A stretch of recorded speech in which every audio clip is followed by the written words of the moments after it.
প্রিয় শিক্ষার্থীরা, যুক্তিবিদ্যা প্রথম বর্ষের ক্লাসে তোমাদের সকলকেই জানাই আন্তরিক শুভেচ্ছা ও স্বাগতম। এ পর্যায়ে আজকে তেমন কোনো ক্লাস থাকছে না। আজকে যে বিষয়টা থাকছে সেটা হচ্ছে যুক্তিবিদ্যা প্রথম পত্র থেকে কতগুলো গুরুত্বপূর্ণ প্রশ্নের সাজেশন এখানে আমি তোমাদেরকে দিচ্ছি। যে যুক্তিবিদ্যা প্রথম পত্র থেকে যে গুরুত্বপূর্ণ প্রশ্নগুলো হতে পারে সেগুলোর একটা সাজেশন। যেমন দেখো, যে আমরা জানি সৃজনশীল প্রশ্ন চারটি অংশে হয়, একটা ক, খ, গ, ঘ, এই চারটি অংশ। একটা জ্ঞানমূলক, একটা অনুধাবনমূলক, একটা প্রয়োগ, আর একটা হচ্ছে উচ্চতর দক্ষতা। তো জ্ঞানমূলক অংশ হতে মোটামুটি এই প্রশ্নগুলোর উত্তর তোমাদের জানলেই চলছে। যে যুক্তিবিদ্যা কি, তাহলে যুক্তিবিদ্যা হচ্ছে ভাষায় প্রকাশিত চিন্তার বিজ্ঞান। যুক্তিবিদ্যার জনককে, যুক্তিবিদ্যার জনক হচ্ছেন এরিস্টটল। লোগোস শব্দের অর্থ কি? লোগোস শব্দের অর্থ হচ্ছে চিন্তা বা ভাষা। অন্যদিকে এখানে আসলে লজিক শব্দটি কোন দেশীয় শব্দ হতে উদ্ভূত, এটা হবে। লজিক শব্দটা এখানে আমি কেটে গেছে আর কি, লেখা হয়নি। যাই হোক, তোমরা এটা জেনে নিবা যে লজিক শব্দটি কোন দেশীয় শব্দ হতে উদ্ভূত, সেটা হচ্ছে গ্রিক শব্দ থেকে। এছাড়া আরেকটি ক নম্বরের জন্য প্রশ্ন হতে পারে, সেটা হলো যুক্তিবিদ্যার মূল আলোচ্য বিষয় কি। তো আমরা জানবো যুক্তিবিদ্যার মূল আলোচ্য বিষয় হলো চিন্তা বা অনুমান বা অনুমানমূলক চিন্তা। এরপর দেখো, খ নম্বরের প্রশ্ন হিসেবে যেগুলো সাধারণত গুরুত্বপূর্ণ, সেটা হচ্ছে যুক্তিবিদ্যা একটি আকারগত বিজ্ঞান, ব্যাখ্যা করো। যুক্তিবিদ্যা একটি আদর্শনিষ্ঠ বিজ্ঞান বা মূল্যায়নকারী বিজ্ঞান, ব্যাখ্যা করো। অথবা যুক্তিবিদ্যাকে কেন সকল কলাবিদ্যার মূল কলাবিদ্যা বলা হয়, ব্যাখ্যা করো। অথবা যুক্তিবিদ্যাকে কেন সকল বিজ্ঞানের মূল বিজ্ঞান বলা হয়।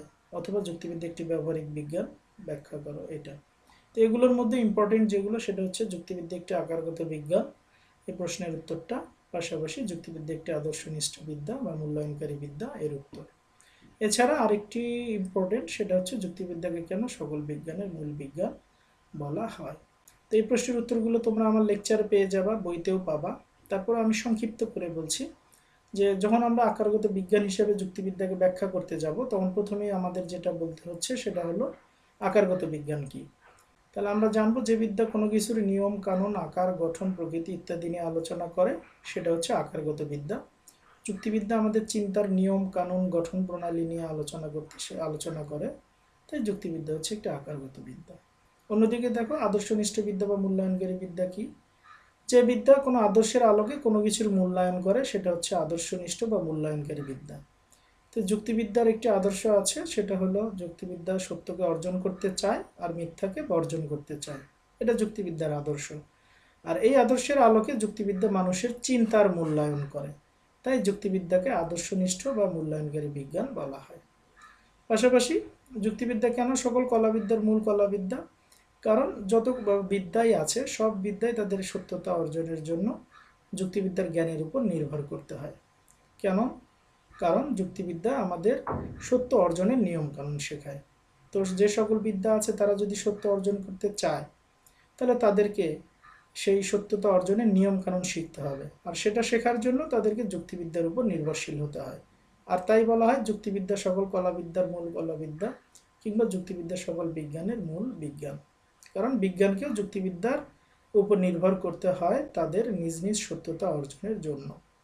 তাহলে এই প্রশ্ন দুটোর উত্তরও আমরা জানলাম। পাশাপাশি যুক্তিবিদ্যা একটি ব্যবহারিক বিজ্ঞান কেন? কারণ যুক্তিবিদ্যা আমাদের চিন্তার নিয়ম কানুন শিক্ষা দেয়, সেজন্য বিজ্ঞান। এবং সেই নিয়মগুলোকে বাস্তবে প্রয়োগ করে কিভাবে সত্য অর্জন করা যায়, মিথ্যা বর্জন করা যায়, সেটারও ব্যবহারিক শিক্ষা দেয়। তাই এটাকে একাধারে আমরা ব্যবহারিক বিজ্ঞান বলতে পারি। তো এই প্রশ্নগুলোর উত্তর ডিটেইলস তোমরা আমার লেকচারেও পাবা, গত লেকচারগুলোতে, পাশাপাশি বইতেও পাবা। এছাড়া গ নম্বরের জন্য যেগুলো ইম্পর্টেন্ট, সেটা দেখবা যে যুক্তিবিদ্যার উদ্ভব বিকাশ বর্ণনা করো, অথবা বিজ্ঞান ও কলাবিদ্যা কি তা ব্যাখ্যা করো। তো এই দুটোর মধ্যে যেটা ইম্পর্টেন্ট, সেটা হচ্ছে বিজ্ঞান ও কলাবিদ্যা কি তা ব্যাখ্যা করো। এটা তোমাদের প্রশ্নটার উত্তর তোমাদের শিখতে হবে। এটা আমার লেকচারে আছে, এটা নিয়ে আর ডিটেলস বলছি না। এবং আরেকটি সেটি হচ্ছে ঘ নম্বরে যে প্রশ্নটা আসে, সেটা হচ্ছে বিজ্ঞান ও কলা হিসেবে যুক্তিবিদ্যার স্বরূপ মূল্যায়ন করো। অর্থাৎ যুক্তিবিদ্যাকে আমরা বিজ্ঞান বলবো নাকি কলা বলবো, সেটার স্বরূপ মূল্যায়ন করতে হবে। আমরা জানি যুক্তিবিদ্যা একাধারে একটি বিজ্ঞান ও কলা। কারণ যুক্তিবিদ্যা আমাদের চিন্তা সম্পর্কে সুনির্দিষ্ট জ্ঞান দেয়, তাই এটি বিজ্ঞান। পাশাপাশি সেই জ্ঞানকে বাস্তবে প্রয়োগ করার কলা কৌশলও শিক্ষা দেয়, তাই এটা হলো কলা। তো এই প্রশ্নটা ডিটেলস উত্তর আমরা শিখব। আর এই প্রশ্নগুলো শিখবো। এগুলোই মোটামুটি প্রথম অধ্যায়ের ইম্পর্টেন্ট প্রশ্ন। তো এই প্রশ্নগুলো এবার দেখব সৃজনশীল আকারে আসলে এই প্রশ্নগুলো কিভাবে আসে। প্রথম সৃজনশীলটা দেখো, এখানে বলা হচ্ছে বিজ্ঞানীরা নানা গবেষণার মাধ্যমে নিত্য নতুন তথ্য আবিষ্কার করে যাচ্ছেন, যা ভবিষ্যৎ প্রজন্মের জ্ঞান অর্জনে এক নতুন দিগন্তের সূচনা করছে। এইসব তত্ত্বের বিশেষ জ্ঞান হতে তারা নিশ্চিত সত্যকে জানতে পারছে, আবার ব্যবহারিক কাজেও তা প্রয়োগ করতে পারছে। এখান থেকে প্রশ্ন হয়েছে ক নম্বরে, যুক্তিবিদ্যা কি? যুক্তিবিদ্যা একটি আদর্শনিষ্ঠ বিদ্যা, ব্যাখ্যা করো। উদ্দীপকে পাঠ্যসূচির কোন বিষয়গুলোর প্রতিফলন ঘটেছে?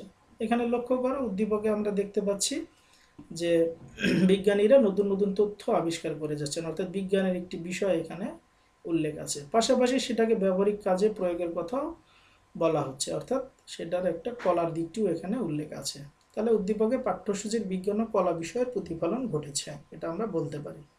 এরপর বিজ্ঞান কি কলা কি সেটা আলোচনা করতে হবে। পাশাপাশি ঘ নম্বরে দেখো, উদ্দীপকের উক্ত বিষয়গুলোর আলোকে যুক্তিবিদ্যার স্বরূপ বিশ্লেষণ করো। অর্থাৎ উদ্দীপকে আমরা বিজ্ঞান ও কলা নামক দুটি বিষয়ের প্রতিফলন দেখতে পাচ্ছি, সেগুলোর আলোকে যুক্তিবিদ্যার স্বরূপ বিশ্লেষণ করতে হবে। সহজ কথায় যুক্তিবিদ্যা বিজ্ঞান না কলার অন্তর্ভুক্ত, যুক্তিবিদ্যাকে আমরা বিজ্ঞান বলবো না কলা বলবো সেটা বিশ্লেষণ করতে হবে। তো আরও একটি প্রশ্ন আমরা দেখব, যে যেমন রফিক একাদশ শ্রেণীতে ভর্তি হবে, তার বাবা রফিককে জিজ্ঞেস করলো সে কোন বিষয়ে পড়তে চায়। জবাবে রফিক বলল যে বিদ্যা বিশেষ জ্ঞান দেয় সেই বিদ্যা সে পড়াশোনা করতে আগ্রহী। কিন্তু তার বাবা বলল কেবল বিশেষ জ্ঞান দেয় এমন বিদ্যা নয়, যে বিদ্যা বিশেষ জ্ঞান দেওয়ার পাশাপাশি ওই জ্ঞানকে বাস্তবে প্রয়োগ করতে শেখায় সে বিদ্যায় তার পড়াশোনা করার দরকার। এটাই মূলত উদ্দীপক। এখান থেকেও দেখো প্রশ্ন হচ্ছে যুক্তিবিদ্যার মূল আলোচ্য বিষয় কি? আমরা জানি যুক্তিবিদ্যার মূল আলোচ্য বিষয় হচ্ছে চিন্তা বা অনুমান। এরিস্টটলকে কেন যুক্তিবিদ্যার জনক বলা হয়? এই প্রশ্নটার উত্তর তোমরা আমার লেকচারে পাবা, বইতেও পাবা, এটা বারবার বলা হয়েছে। এরপর যে আমরা গ নাম্বারটা আলোচনা করব সেটা হলো, রফিক যে বিদ্যা পড়তে আগ্রহী তা জ্ঞানের কোন শাখাকে নির্দেশ করে, ব্যাখ্যা করো। তো রফিক যেটা পড়তে চায় সেটা হচ্ছে যে বিদ্যা বিশেষ জ্ঞান দেয় সেই বিদ্যা সে পড়াশোনা করতে আগ্রহী। তো বিশেষ জ্ঞান দেয় কে? বিজ্ঞান। তার মানে রফিক বিজ্ঞানে পড়াশোনা করতে আগ্রহী। তাহলে বিজ্ঞান কাকে বলে সেটা আমাদের ব্যাখ্যা করতে হবে। আর ঘ নম্বরে দেখো, রফিকের বাবা তার প্রশ্নের উত্তরে যে জ্ঞানের যে শাখার কথা নির্দেশ করেছে যার যুক্তিবিদ্যা ঠিক তারই অন্তর্ভুক্ত মূল্যায়ন করো। অর্থাৎ রফিকের বাবা যখন বলেন যে কেবল বিশেষ জ্ঞান দেয় এমন বিদ্যা নয়, পাশাপাশি সেই বিদ্যাকে বাস্তবে প্রয়োগ করতে যে জ্ঞান যে বিদ্যা শেখায় সেটাও তার পড়াশোনা করার দরকার। তো এখানে আমরা দেখতে পাচ্ছি বিশেষ জ্ঞান দেয় যে বিদ্যা সেটা বিজ্ঞান, সেটা কেবল শিখতে হবে রফিককে তাই নয়, পাশাপাশি যে বিদ্যা ওই জ্ঞানকে বাস্তবে প্রয়োগের কলা কৌশল শিক্ষা দেয় অর্থাৎ কলা, সে বিষয়েও তার পড়াশোনা করা দরকার বলে মনে করে রফিকের বাবা। তাহলে রফিকের বাবা এটাই চায় তার ছেলে বিজ্ঞান এবং কলা দুটোই পড়ুক। তো এখানে আমরা সেটাই উত্তর করব যে রফিকের বাবা তার উত্তরে জ্ঞানের যে শাখার কথা নির্দেশ করেছে, অর্থাৎ রফিকের বাবা তার উত্তরে জ্ঞানের বিজ্ঞান ও কলা দুটো শাখারই নির্দেশ করেছে, এবং যুক্তিবিদ্যা কিভাবে সেই দুটো শাখারই অন্তর্ভুক্ত সেই বিষয়টা এখানে মূল্যায়ন করতে হবে। অর্থাৎ যুক্তিবিদ্যা বিজ্ঞান কলার অন্তর্ভুক্ত কিভাবে সেটা মূল্যায়ন করতে হবে, যেটা আমরা লেকচারে দেখিয়েছি, বইতেও আছে, তোমরা পড়ে নিবা। তো এইভাবে আরেকটা আমরা সৃজনশীল দেখব, সেটা হচ্ছে এখানে দৃশ্যকল্প আছে দুটো। এক, হাফিজ গ্রামে একটি বিদ্যালয় প্রতিষ্ঠা করে, সে গ্রামের মানুষকে আধুনিক প্রযুক্তির বিষয়ে শিক্ষা দেওয়ার চিন্তা করছে। অর্থাৎ এই যে দৃশ্যকল্প এটা বিজ্ঞানকে বোঝাচ্ছে, যেহেতু এখানে আধুনিক প্রযুক্তির বিষয়টা আছে। পাশাপাশি মিসেস ফাহিম একজন ভালো রাঁধুনি, তিনি নানা ধরনের রান্না শেখেন এবং বাস্তবে তা প্রয়োগ করেন। অর্থাৎ এখানে প্রয়োগের বিষয়টি তুলে ধরা হয়েছে, অর্থাৎ এখানে কলার বিষয়টি উল্লেখ আছে। তাহলে দৃশ্যকল্প একে আমরা বিজ্ঞান পাচ্ছি, দৃশ্যকল্প দুইয়ে আমরা কলা বিষয়টির ইঙ্গিত পাচ্ছি। তো আমরা বলবো লোগোস শব্দের অর্থ কি? ক নম্বরে যে প্রশ্ন, সেটার অর্থ হবে লোগোস শব্দের অর্থ হচ্ছে চিন্তা বা ভাষা। পাশাপাশি যুক্তিবিদ্যা একটা আকারগত বিজ্ঞান কেন, এটা আমরা শিখেছি, গত ক্লাসে দেখিয়েছি, বইতেও আছে, এটা তোমরা জেনে নিবা। তারপর যুক্তিবিদ্যার উদ্ভব ও বিকাশ বর্ণনা করো, অর্থাৎ এটাও বইয়েরই প্রশ্ন, তোমরা এটাও জানবা। পাশাপাশি দেখো উদ্দীপকের দৃশ্যকল্প এক ও দুই প্রকাশিত বিষয় দুটি কি কি, অর্থাৎ এক নম্বরে হচ্ছে বিজ্ঞান, দুই নম্বরে হচ্ছে কলা। তো উদ্দীপক দ্বারা নির্দেশিত বিষয়গুলোর আলোকে যুক্তিবিদ্যার স্বরূপ নির্ণয় করা, অর্থাৎ বিজ্ঞান ও কলার আলোকে যুক্তিবিদ্যার স্বরূপ নির্ণয় করতে বলা হচ্ছে। সহজ কথায় যুক্তিবিদ্যা বিজ্ঞান না কলার অন্তর্ভুক্ত সেটি আলোচনা করতে বলা হচ্ছে। তো আমাদের প্রথম অধ্যায়ের যে প্রশ্নগুলো হয় সেগুলো সাধারণত এইভাবেই হয়ে থাকে।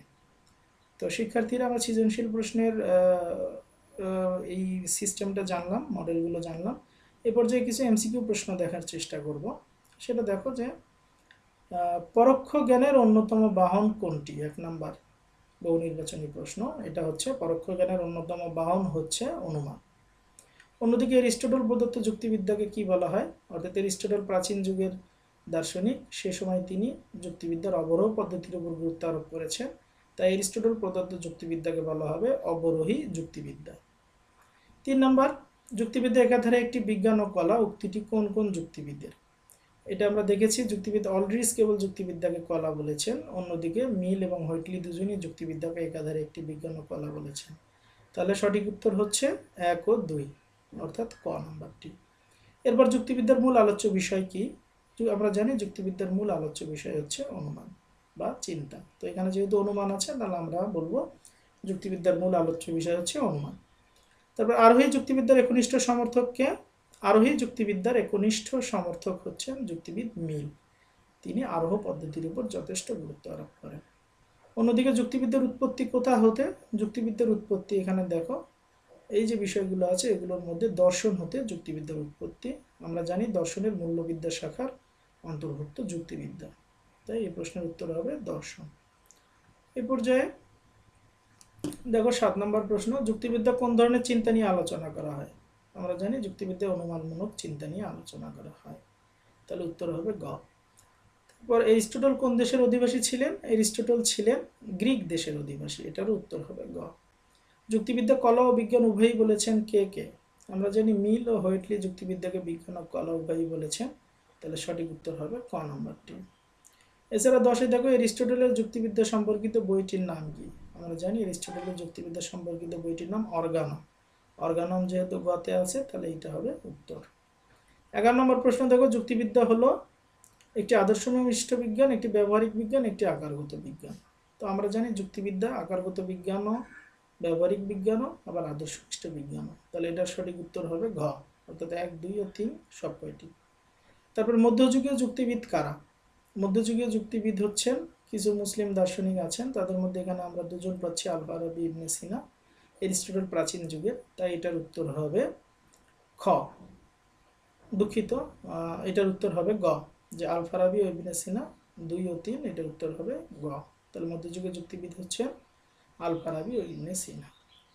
এ পর্যায়ে আর কিছু এমসিকিউ দেখব, সেটা হচ্ছে যুক্তিবিদ্যার জনককে? আমরা সবাই জানি এরিস্টটল।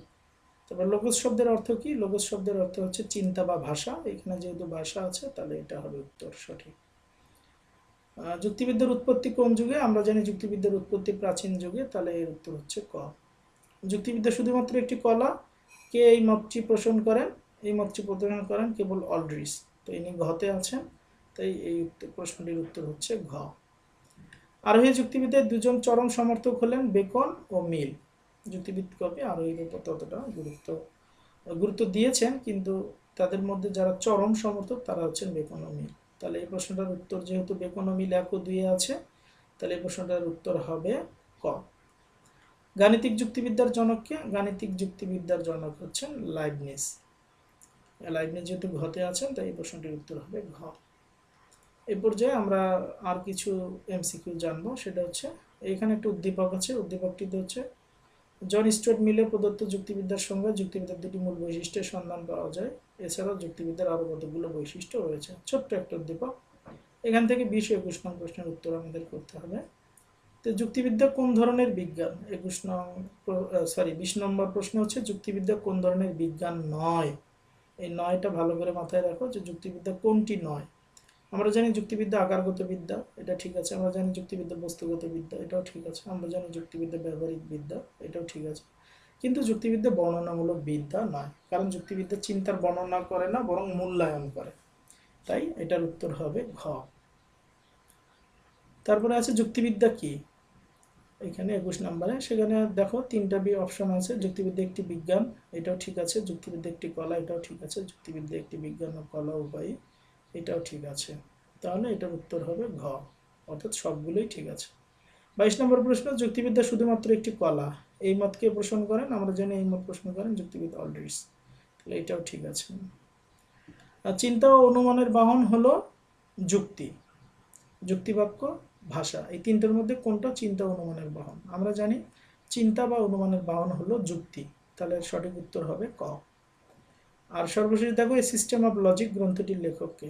এই সিস্টেম অফ লজিক গ্রন্থটির লেখক হচ্ছে জন স্টুয়ার্ট মিল। মিল যেহেতু ক নম্বরে আছেন, তাহলে এই প্রশ্নটির উত্তর হবে ক। তো প্রিয় শিক্ষার্থীরা, এছাড়া আরও কিছু এমসিকিউ প্রশ্ন থাকবে, বইতে আছে, তোমরা একটু ভালোভাবে পড়বা।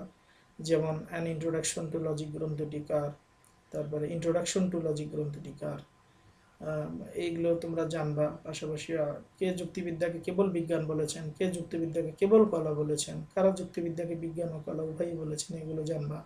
মধ্যযুগীয় যুক্তিবিদ কারা, আধুনিক যুগের যুক্তিবিদ কারা, প্রাচীন যুগের কারা, এগুলো জানার চেষ্টা করবা। এগুলো থেকেও এমসিকিউ প্রশ্ন হয়ে থাকে। তো আশা করি এই সংক্ষিপ্ত আলোচনাটি তোমরা বুঝতে পেরেছ। তোমরা যারা এই আলোচনাটি বুঝতে পেরেছ বা আজকের ক্লাসে যারা যুক্ত ছিলে, তোমাদের সকলকেই জানাই আন্তরিক ধন্যবাদ। ভালো থাকো সবাই, আল্লাহ হাফেজ।